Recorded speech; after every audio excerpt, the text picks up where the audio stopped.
Hey guys, welcome back. BDCKR here, and we're back with our weekly recap of all things Injustice. This is for the week of February the 22nd, 2024. The current character challenge is Rebirth Green Arrow. That is a 1-week repeat. The required characters for that are Cyborg, Nightwing, and Killer Frost, who are bronze, and challenge gold, if you're looking at the easiest way to get each of them. Right. So kind of unfortunate, right? Anytime there's a challenge gold, you need to have already beaten another challenge to even have a chance of getting this one without paying your way through. Or get really lucky on a pack. That's true. Or actually spend money. I think she's available in the Icebreaker pack. Okay. Right. Yeah, but none of those are ideal. Right. Yeah. His passive is Trick Arrows, which is Green Arrow fires a random trick arrow that triggers on impact when he tags in. And the second part is when Green Arrow switches for another Rebirth character, he fires a random trap arrow that's triggered by certain enemy actions. If not triggered, trap arrow disappears after 5 seconds. He's got 1,300 attack and 1,350 health. It's one of those, sort of uneven base stats. Right. Because they're often like an even rounded to 100. Right. Even sometimes in weird splits like 70-30. Yeah. Yeah. But he's got really high stats. Yeah. Yeah. Last available April 27th, 2023. Mm-hmm. So that's sort of the thing that jumps out at me is that his stats are really so high. But the most important thing I think that sets him apart from everybody else is that his combo ender has 5 hits. So if you're going to take advantage of him and really use him sort of optimized for what he can do, use gears that have combo ender effects like Superpowered Pill, Razzle Glow Scimitar, Gauntlets of Azrael, he is potentially hitting way above his weight class with basic attacks. So he's doing way more damage with a tap combo, than you'd expect for somebody with even that high a stat.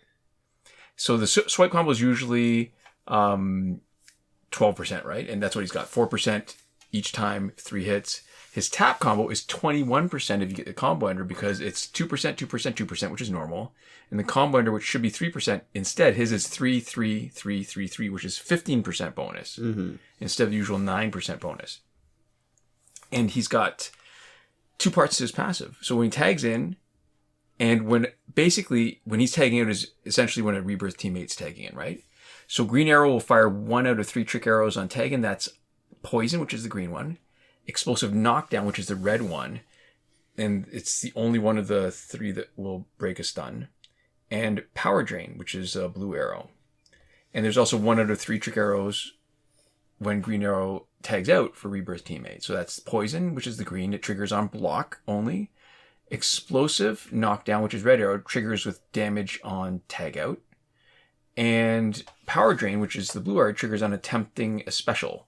And it'll take away the cost of the special, and you cannot get it back with Tantu Totem, even though basically you're not doing any damage. Mm-hmm. So to take advantage of that passive, you need to tag in and out a lot. So besides the obvious choice of having Rebirth teammates because they're the same universe, Hawkgirl Prime is really good for decreasing the time between tag outs. She's the only one that does that, and that makes her good for all multiplayer teams, but on a team with Rebirth Green Arrow, she gives you an added bonus. And I guess I shouldn't say all multiplayer teams. It's really all multiplayer teams where you have Tantu Totem in it. And if you've got Tantu Totem, there's no reason why that should not be absolutely one of the 9 gears on your team. Now, so here's the problem, though.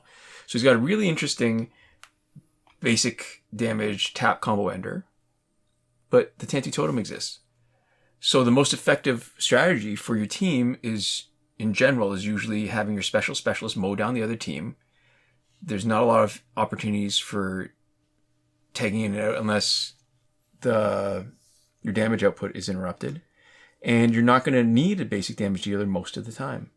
That's the shame about the meta, because otherwise, if it weren't for Tantu Totem and we were relying on basic damage for high damage output, he'd be real good. Mm-hmm. And let's see. So if you're using him as your special specialist like we are this week to demonstrate him, there's a few important things to keep in mind.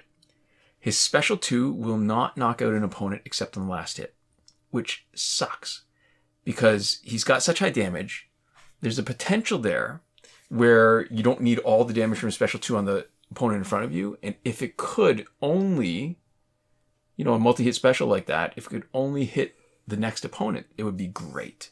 Yeah. And I think the real thing that ends up hurting you, because, getting the power back is enough. It's when somebody has like revives or other things, right? Where that last hit knocking them out, it's not even that last hit will knock out one person, like it'll burn the revive halfway through. It'll wait until the last hit to trigger the revive. Right. It'll leave them at 1 HP. Yes. Yeah. Yes. So, I mean, that makes him weaker against, like you said, people with revives. It makes him really vulnerable against Rebirth Raven, who can steal his power and tag in, right? Because the other characters who even if they don't hit the next person, has an animation, you have the chance to block her ability to steal your power and tag in when you're technically in the middle of your special. That's true. And so more broadly, you're basically vulnerable against anybody who has a tag in effect. But if we're looking specifically against Rebirth Raven, like I said, if you're in the middle of your special 2, you negate her passive. And that's a great strategy for any multi-hit special 2. Yeah, because when it triggers, you don't have any power to steal. You only get it back at the end. Yeah. So you can't do that. Regular Raven is also hard because she's got that health swap. And if you hit her with the special 2, either she blocks it and you don't do enough damage, or if you're landing your special 2 properly, you're guaranteeing that you will health swap with her. Mm-hmm. And a lot of times it'll be down to 1 health. But, right? Because only the last hit of a special 2 can knock an opponent. You're basically reducing her to 1 health before your special 2 finishes. Yeah. And if you're unlucky, you're leaving yourself with exactly 1 health. Yeah, exactly. Yeah. So unlike other special 2 specialists who can knock out an opponent or on more than just the last hit of their special 2, Green Arrow's special 2, it only triggers the health swap once. Like, it'd be okay. It would be tolerable if you triggered it and the next few hits could just, after she swaps health, bring it down. It doesn't work like that. Mm-hmm. She literally just sits there and swaps the health, and you're kind of screwed. Yeah. It makes it actually much worse than doing nothing to her, basically. The special actually puts you in a worse position. Right. Other characters you'd trigger both times so that you'd bring in a teammate to save the person who dropped all their health, triggering her health swaps. Not Rebirth Green Arrow. Yeah, he's lots of trouble spots when you're facing opponents. And what's funny too is he doesn't count as a Rebirth character for Wally West passive if you want to use him on a Rebirth team. We tested that, and that was our last, when Rebirth Green Arrow was last around in 2023, that's what the team that we used with Wally West. His trick arrows. When his teammate Rebirth Raven tags in, and you know how we like to use Rebirth Raven to maximize stun damage. Mm-hmm. It seems to negate any stun effects that she might generate. So that's a waste. So Cloak of Destiny is not good on a teammate. And it's a shame because Rebirth Raven is... There's something about that kind of stun leveraged ideal where she can steal the power, stun them, and then boom. Mm-hmm. It's really fun. So the other change between this and the team that we use Rebirth Green Arrow back in April 2023 is that we swapped out his gears. One of his gears, Heart of Darkness, we swapped it out for Enchantress Companion gear as his 3rd gear. And we've also swapped out Wally West for Rebirth Raven as his teammate. Shifted some of the other gears around too, but I think the key is that the Enchantress Companion gear skulls are a perfect solution for his special 2, only being able to knock out opponents on last hit. So if you're watching the video, there are a few fights in the sequence where the opponent's Rebirth Raven tags in after Rebirth Green Arrow completes a special 2. She steals all of his power, but it doesn't matter because Raven is disabled, essentially, effectively disabled, even though the graphic isn't there, from doing special because of the skulls. She has to wait for the skulls from the Enchantress gear to all finish landing. And because we've got Hawkgirl on her team, Hawkgirl's passive lets us consistently tag in our Rebirth Raven quickly enough to steal the power back. Mm-hmm. And there's a few other examples where in this sequence where an opponent is coming in with power, Rebirth Raven or otherwise, if they're holding 2 pieces of LexCorp gear set that has that secondary effect of reversing power drain.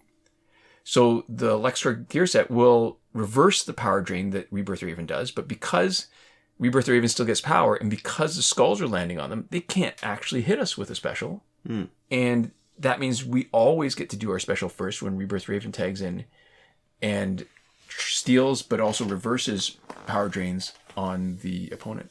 Mm. Not bad team, but we're really trying to make up for that one glaring weakness. of the special 2. For sure. Yeah. Yep. So this is the 195th week of a repeating pattern that started in May of 2020. That's 4 complete cycles of a 43-week sequence. We are 23 weeks into our 5th cycle. Next week, we expect to see Teen Titans Raven as a challenge character. Moving on to the multiplayer reward, we have Master's Death Cart, which is, incredible, right? It's kind of a must-have. Right. If you don't have it already. Its abilities are after tag in, enemy blocking stops 20% less damage for 6 seconds. There is a 100% area effect. Opponent's team takes 15% damage from your special attacks. 100% area effect. Opponent's team takes 35% damage on your combo ender. And the evolved ability, which is a 100% chance to deal 20% unblockable damage on tag in, which is really where the magic happens. Yeah, this is actually, now that you're saying that, it occurs to me, this would be, even though we're using it for the specials for Rebirth Green Arrow, if you were to do a combo, that would do a lot of damage. Yeah, that's true. That's a good point. Yeah, and so based off of, it was last available on the 20th of July, 2023, and based off of the multiplayer reward cycle, we expect to see Rebirth Wally West next week. Right. So like you were saying, this is one of the most important 4.5-star gears. There's really just a handful that are as important as good. But what's funny is it's really just the one ability that makes this gear that important and that legendary. Yeah, it's got a lot of abilities that we basically ignore, as you alluded to, by not even thinking about what one of its abilities are. And really, the last ability reads like 1, but in practice, it acts like 2. Right. So let's get the other ones out of the way. So reduced blocking, don't notice it because the unblockable tagging damage usually lets you get unblocked hits, even though it's not technically not really unblockable. So even if they're blocking when you tag in, if you wait for the right moment, the opponent drops their block, and you can usually time an unblocked attack as long as they don't have bars of power. Because if they do, it's harder. The window for getting it unblocked is small, and very often they will get their special in before you do. Or you'll go too early and they'll block your special. The area effect on specials isn't as good as either Fourth World Mace or League of Assassins Knives because it doesn't happen all at once. It ticks off like damage over time. So it's a smaller amount, and if one of the opponents tags in, then that stops. And so the unblockable damage of 20%, it's decent. But the hidden part that's actually not described is that unblockable damage generates power for you in multiplayer. It's great in multiplayer, but not as great in offline play. Multiplayer, you generate more power when you hit the opponent, so you're getting the power. But in offline play, your opponent generates more power by getting hit, so they get more power from Master's Death Cart. So not as good. But still legendary gear, absolutely really play to get the top 5% because you want a copy of this gear if you don't have it. Because the way the skulls come out are great for just damage, timing, power. Like, it really sets you up to be a lot more successful when tagging in. I don't think they're skulls. It looks like it's like hailstones or something. Okay, they're Enchanters little of skulls. balls. Little whatever. Yeah. Okay. Moving on to what's available in the store, we have the Teen Titans Raven pack. That's for $24.99 Canadian.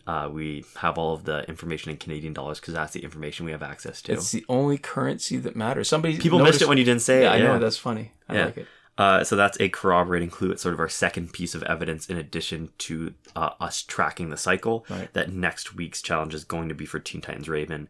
It doesn't come with credit, so it's the more expensive version of the pack. And it's the one that gives you the least amount of value, which means that it is as bad a deal as they ever get. I would argue that they're always at best a mediocre deal, but this feels like they're actually directly ripping you off. They're taking money straight out of my pocket if I were to purchase this. And on the flip side, the other new pack this week is the Femme Fatale pack for $24.99 Canadian. And this used to be available for power credits, it was absolutely, to me, the best pack if you want to just build a ready-made team. It has animated Harley Quinn, who's available in the store, but it also has Batgirl, who is not available in the store, challenge character. Wonder Woman 600, also challenge character. It's got great synergy, and it used to cost 300,000 power credits. That was a great deal. Yeah, and now it's just a good pack and an okay deal, I guess. Yeah. The second week of the character bundle Flash TV. We talked about that in more detail last week. Bunch of other packs have been around for a couple of years. Yep. Moving on to Phantom Zone, there is 1 week left in that. Fight 62 is still broken, unfortunately.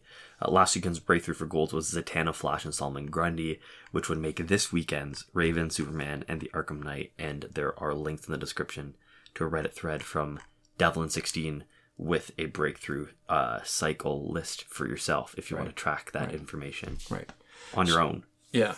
As far as current glitches go, we go into more detail every time something significant changes, which did not happen this week. However, even if nothing changes, we still do a more detailed review once a month. First week of every month. Most recently, that was our recap from February the 1st, 2024. But you can also see a video tutorial for every working glitch. You don't need to wait for the weekly recap.